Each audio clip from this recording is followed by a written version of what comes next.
네, 이번엔 야당 소식 봐야 되겠는데 제목이 좀 얄궂습니다. 60년, 70년 전통의 민주당의 적통을 자랑하는 새정치민주연합인데 원내대표가 우리 당에는 민주주의가 없다고 얘기를 했습니다. 이거 어떤 곡절이 있는 건가요?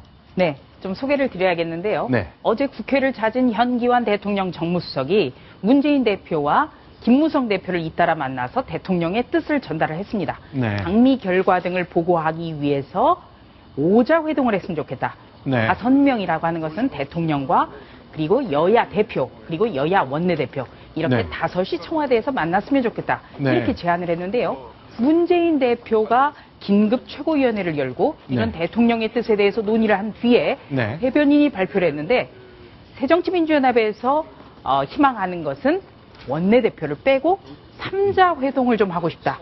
이렇게 얘기를 했습니다. 양쪽에서 1명씩 빼니까 5명 말고 3시만 만나겠다? 네. 바꿔 말하면 이종걸 원내대표는 미안하지만 좀 빠져달라? 그 얘기죠? 그렇습니다. 네.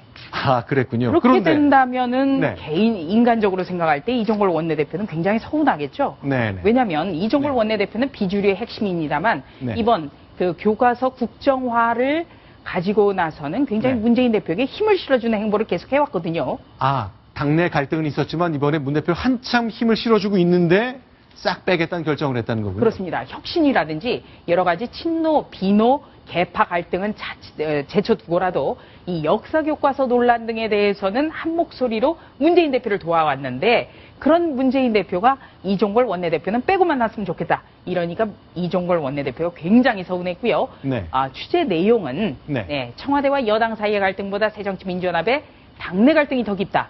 새정치에는 민주주의가 없다. 바로 채널A 정당팀의 최석호 기자와의 전화통화에서 아주 격정적인 토론을 했습니다. 이거보다 훨씬 심한 얘기가 많이 나왔지만 오늘 좀 절제를 하신 거군요. 저희가 좀 순화를 했습니다. 네. 그러니까 어젯밤에 저희 채널A 정치부 기자랑 이종걸 대표가 격정적인 전화통화를 오래 했는데 우리 당내 주류와 비주류 갈등이 우리랑 청와대랑 우리랑 새누리당 싸우는 것보다 더 심하다.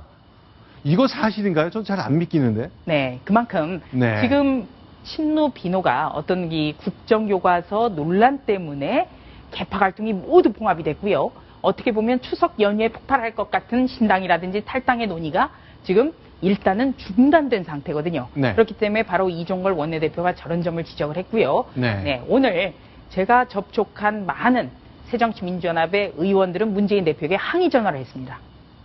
이 문제를 가지고 직접 대표에게 전화를 걸었다. 어떻게 그럴 수가 있느냐. 네. 이거는 그토록 문재인 대표가 얘기하는 네. 절차적 민주주의와 전혀 위배된다. 그러니까 청와대에서 오자회동을 제안했는데 원내대표를 빼고 만나자 누구랑 상의해서 결정해서 그런 얘기를 한 것이냐. 이렇게 네. 굉장히 비판을 했고요. 바로 조금 전에 들려온 소식은 새정치민주연합에서 오자회동에 임하겠다라고 발표를 했다고 합니다. 다시 돌아왔군요. 네.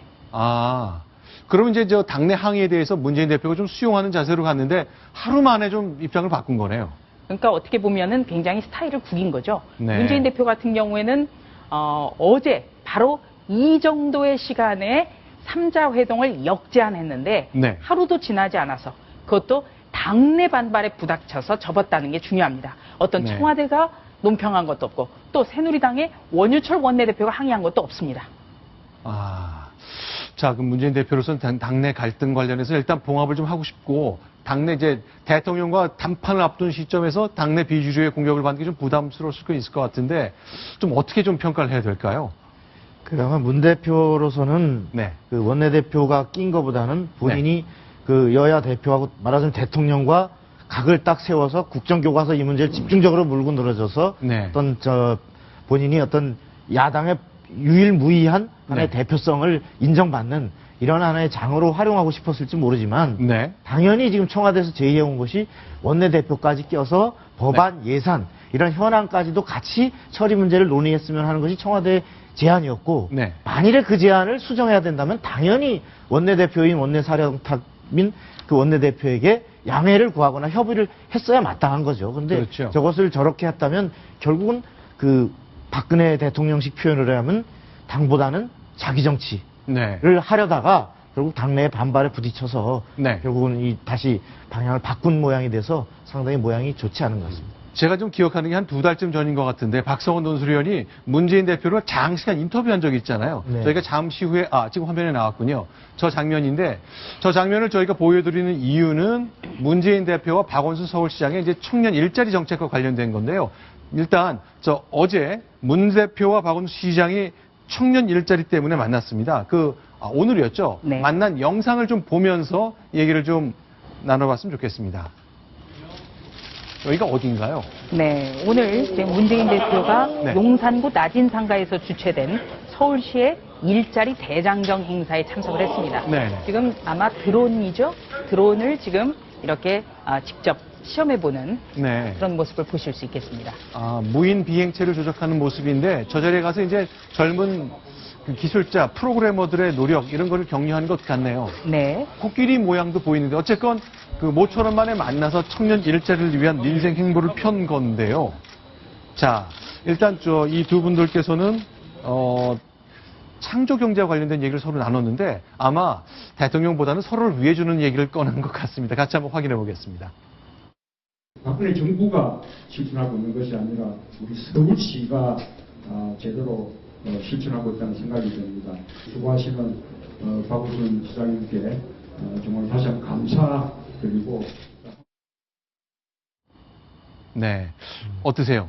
청년 일자리 관련해서 직접 오랜 동안 얘기를 해보셨잖아요. 예, 문재인 대표는 저희가 이제 인터뷰 해본 결과 네. 청년 일자리의 핵심을 정부가 4대강 사업 같은데 22조 처바르지 말고 네. 이것을 연봉 2,200만 원짜리 일자리 100만 개를 청년들에게 만들 수 있지 않느냐. 네. 네. 그러니까 결국 정부가 지금까지 이명박 박근혜 정부가 쓸데없는 일에 쓴 그 예산을 이런 데 쓰지 말고 공공부문의 일자리를 많이 늘려서 네. 뭐 예를 들어 소방관, 경찰관, 교사 이런 일자리를 많이 만들면 그것이 가장 효과적인 청년 일자리 대책이다.